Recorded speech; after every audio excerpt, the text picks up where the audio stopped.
नमस्कार, सुप्रभात। स्वागत आप सभी का सबरंग कार्यक्रम में।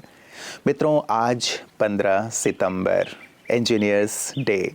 आप सभी को अभियंता दिवस की बहुत बहुत बहुत सारी शुभकामनाएं।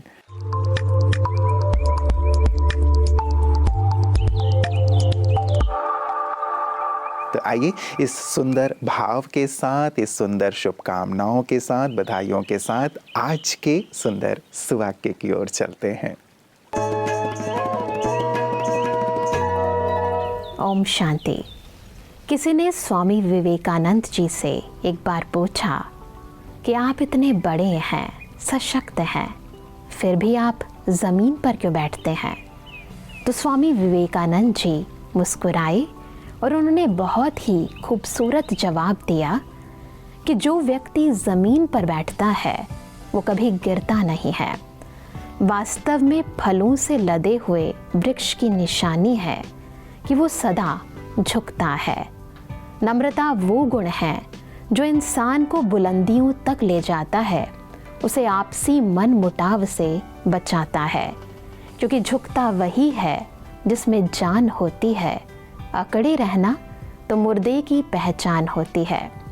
इसलिए जीवन में प्राप्त उपलब्धियों व प्राप्तियों का कभी अभिमान ना करें, सदा स्वमान में रहें, सर्व को सम्मान दें, तो ये गुण आपको सभी के हृदय में माननीय बनाएगा। ओम शांति। मित्रों, कहने को तो सभी रिश्ते अच्छे होते हैं, लेकिन जो समय पर साथ दे वही रिश्ते सच्चे होते हैं। सचमुच जब ज़रूरत है, समय पर किसी को हमारी आवश्यकता है, उस समय हम उनकी मदद अवश्य करें, क्योंकि वही तो समय होता है जबकि अपनत्व का, रिश्ते का व्यक्ति एहसास करता है। मित्रों, आज वर्ल्ड लिम्फोमा डे है। ये दिवस खास करके इसलिए मनाया जाता है ताकि लिम्फोमा के बारे में लोगों में जागरूकता लाई जा सके और जो लोग इससे पीड़ित हैं या पीड़ितों का देखभाल कर रहे हैं, उन्हें मानसिक रूप से एक प्रकार से शक्ति और सहारा प्राप्त हो जागरूकता के साथ साथ। मित्रों, लिम्फोमा एक शरीर में होने वाले गांठों का एक रूप है जो कैंसर का ही रूप है, ब्लड कैंसर का रूप है, और जो शरीर के किसी भी भाग में हो सकता है। इसीलिए यदि आपको लगता है कि शरीर के किसी भाग में गांठ है जो बाहरी तौर से दिखाई दे रहा है, तो बिल्कुल भी उसे अवॉइड ना करें, बिल्कुल भी उसे अनदेखा ना करें, लेकिन डॉक्टर के पास अवश्य जाएं, क्योंकि हो सकता है कि वो लिम्फोमा का ही एक रूप हो। तो मित्रों, हमारा सारा ही समाज, सारा ही संसार इस लिम्फोमा के रूप से, इस कैंसर के रूप से मुक्त हो, यही आज के दिवस पर हमारी शुभकामना है। इसीलिए एक खास प्रस्तुति आज की आपकी सेहत आपके हाथ में आपके लिए लेकर आए हैं।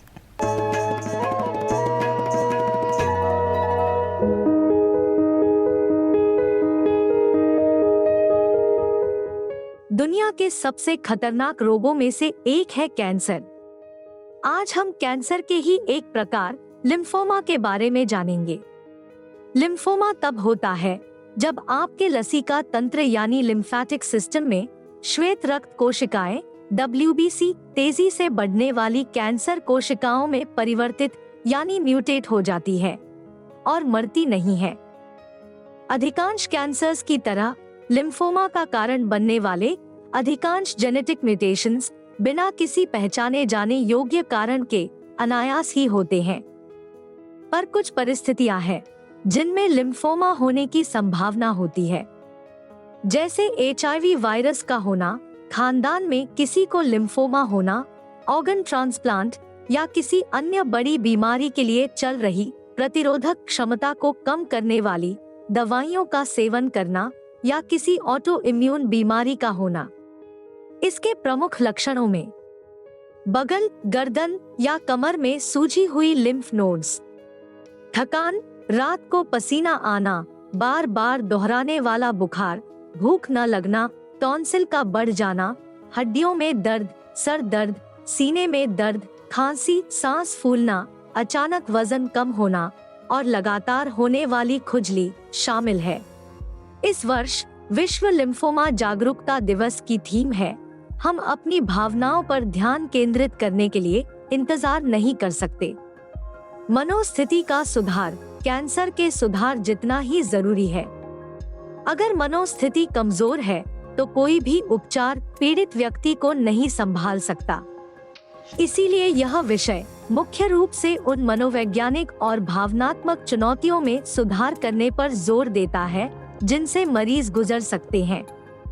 तनाव पर प्रतिक्रिया करने और सकारात्मक ढंग से उसका मुकाबला करने से न केवल रोगियों को बल्कि उनके परिवार और दोस्तों को भी फायदा हो सकता है। आइए राजयोगी जीवन शैली को अपनाकर अपने मनोस्थिति को शक्तिशाली बनाएं और एक संपूर्ण स्वस्थ जीवन का सृजन करें।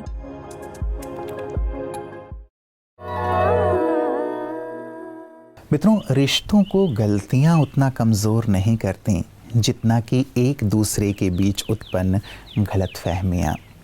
वास्तव में गलतियों को ठीक किया जा सकता है, लेकिन यदि गलतफहमी पैदा हो गई है तो उसे ठीक करना बड़ा मुश्किल हो जाता है और ये दिनों दिन बढ़ती ही चली जाती हैं कि इसने ऐसा किया होगा, वैसा किया होगा, इसके साथ वो किया होगा, आदि आदि इत्यादि। और जब गलतफहमियां पैदा हो जाती हैं तो ज़्यादातर देखा गया है कि हम एक दूसरे से बात करने की बजाय एक दूसरे के बारे में बात करने लगते हैं। वास्तव में यदि एक दूसरे के साथ बैठकर बात कर लिया जाए, एक दूसरे के बारे में किसी और से बात ना करके एक दूसरे के साथ बैठकर बात कर ली जाए तो गलतफहमियां दूर हो सकती हैं, दीवार टूट सकता है और फिर से रिश्ते पुनः मधुर हो सकते हैं। तो आइए हम एक सुंदर सा अपने पास संकल्प ये रखें कि गलतफहमियों को दूर करने के लिए हम एक दूसरे से बात करेंगे, न कि एक दूसरे के बारे में बात करेंगे। आइए इसी सुंदर संकल्प के साथ चलते हैं अपने अगले सेगमेंट की ओर। आप सभी को मनोज खुशनुमा का नमस्कार, प्रणाम, ओम शांति। एक इंजीनियर कैसे सुखमय संसार के निर्माण में सहयोगी हो सकता है, बताती है ये कविता। इंजीनियर कर दे सरल, नई नई चुनौतियों का नित करे जो सामना, नई नई चुनौतियों का नित करे जो सामना। इंजीनियर कर दे सरल हर जटिल संभावना, इंजीनियर कर दे सरल हर जटिल संभावना। हर नव निर्माण के इंजीनियर आधार, आपके विचार ही करते हैं आविष्कार। हर नव निर्माण के इंजीनियर आधार, आपके विचार ही करते हैं आविष्कार। संकल्प में बसी है परिवर्तन की कामना, राज ये गहरा है इसे अनुभव से जानना, राज ये गहरा है इसे अनुभव से जानना। इंजीनियर कर दे सरल हर जटिल संभावना, हर जटिल संभावना। मशीन हो प्रणाली हो या हो कोई संरचना, मशीन हो प्रणाली हो या हो कोई संरचना। निर्माण आविष्कार करना है नहीं प्रवंचना, निर्माण आविष्कार करना है नहीं प्रवंचना। दृढ़ता की शक्ति से काम हर संवारना, निश्चय की जीत है न संशय मन में पालना, निश्चय की जीत है न संशय मन में पालना। इंजीनियर कर दे सरल हर जटिल संभावना, हर जटिल संभावना। अपने मन बुद्धि का जो बना इंजीनियर, अपने मन बुद्धि का जो बना इंजीनियर। निराशा हताशा का खत्म वो करे फियर, निराशा हताशा का खत्म वो करे फियर। सीख ले जो मन में लक्ष्य ऊंचे संभालना, सीख ले मन में जो लक्ष्य ऊंचे संभालना। फिर किसी तूफान का भय उसे क्या सालना। इंजीनियर कर दें सरल हर जटिल संभावना, हर जटिल संभावना। और अब सभी इंजीनियर्स के लिए ये संदेश परमात्मा का कि एक नए सुखमय जगत का हो रहा निर्माण है। प्रभु की इस परियोजना में आपका आह्वान है। एक नए सुखमय जगत का हो रहा निर्माण है, प्रभु की इस परियोजना में आपका आह्वान है। हे अभियंता, हे अभियंता, हाथ उस जगनियंता का थामना। समर्थ का हो साथ, हो श्रेष्ठ मनोकामना। इंजीनियर कर दे सरल हर जटिल संभावना, इंजीनियर कर दे सरल हर जटिल संभावना, हर जटिल संभावना। नमस्कार, प्रणाम, धन्यवाद। मित्रों, एक रिश्ता तो वो है जो हम लोगों के साथ निभाते हैं, लेकिन ये रिश्ता तभी बहुत परिपक्व हो सकता है, दृढ़ हो सकता है, बहुत गहरी सी बात है, जब हमारा खुद के साथ रिश्ता अच्छा हो। जब खुद के साथ खुद का रिश्ता अच्छा होता है, मैं अच्छा हूँ, मैं बेहतर हूँ, मैं अच्छा महसूस कर रहा हूँ, तो वही सुंदर महसूसता मैं अपने रिश्तों में भी बांटता हूँ। बहुत ही सुंदर सी और गहरी सी बात है। और साथ ही एक दूसरा रिश्ता मित्रों, खुद का खुदा के साथ है, परमात्मा के साथ रिश्ता। यदि ये खुद के साथ और खुदा के साथ वाला रिश्ता हमारा बहुत ही प्रगाढ़ है, बहुत ही सुंदर है, बहुत ही मधुर है, तो ये देखा गया है कि हमारे बाकी के रिश्ते भी बहुत ही सुंदर हो जाते हैं। स्वार्थ को छोड़कर समाज के लिए सोचिए, विश्व के लिए सोचिए। क्या अध्यात्म में इसकी भूमिका हो सकती है? ये अध्यात्म बहुत इम्पोर्टेंट है। इसके लिए मुझे ब्रह्म कुमारी सेंटर इतनी बड़ी हो गई है, अभी दुनिया के बहुत देश में मैं इनका देख रहा हूँ। बहन है मोरिन जी, उनको मैं फ़ोन किया था, वो बोले मैं तो इधर हूँ माउंट आबू में, आप आ सकते हैं। तो मैं आया, और मैं पहले बार भी आया था इधर। जो ये अध्यात्म का ये पाठ होता है या अध्यात्म के बारे में, और देखो मैं जब आता हूँ तो मुझे बहुत आनंद लगता है। हर कोई आदमी, हर व्यक्ति इधर बहुत खुश रहता है, और सर्विस के बारे में वो सोचते रहता है, सेल्फ के लिए कुछ नहीं करता। ये जो है ये पर्यावरण के लिए बहुत आवश्यक है। अगर पर्यावरण में ऐसे लोग रहें तो ये पर्यावरण हमारी दुनिया की बहुत बड़ी रहेगी। ये मुद्दे जो है, ये मुद्दे को हम फेस करके ऐसी एक प्लेस या ऐसी भविष्य ढूंढना है जहाँ हर आदमी बहुत सुंदर एक जीवन करे, हर व्यक्ति के लाइफ में एक हैप्पीनेस आए। इसके बारे में वो जो प्रक्रिया है ये आत्मीय, कि आपने अध्यात्म जो बोलते हैं, अध्यात्म थ्रू अध्यात्म हम एक अच्छा लाइफ बनाना चाहते हैं। ये ब्रह्म कुमारी सेंटर ये तो एक प्रक्रिया है।